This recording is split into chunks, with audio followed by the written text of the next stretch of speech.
Hebatnya orang Melayu. Dah. Tengok kalau orang dulu-dulu tak. Kalau orang panggil ayam kau ni. Takkan kau siap, wih, ayam mari. Mak jetuk kita panggil ayam kau ni. Kalau orang pasung. Itu dah. Dah ada bunyi kau ni. Tu panggil ayam. Kur.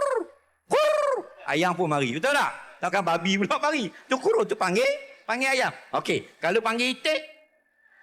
Pap. Pelawak. Atau dia dengar dia panggil itik pak mamu tahu. Tak tahu nak scan tak tahu betul.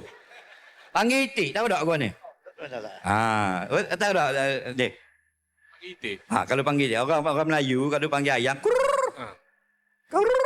Kalau ada anak kur ada anak belakang. Ada belakang pula dah. Kalau itik Kalau itik dia panggil itik. enggak usah buat. Ada orang Nana juga. Tambah Jepu ada orang Jepu naik. Tanya boleh pak dah. Bang, tahu tak? Kalau itik. Itik ni orang tua panggil di. Dia mari. Ayam kur. Kalau ayam saja.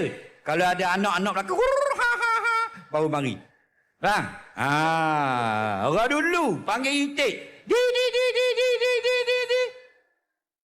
Orang ni tahu tak? Tak tahu lah. Tak tahu kalau ni benda je panggil. Digi hey. Tu reti Faham? Tu panggil kera tu kau naiknya. Faham lagi? Jadi kalau ya kalau kita kubah kita pun mari. Kuda kita pun mari. Pokoknya harus. Jadi terjawab. Wallahu a'lam.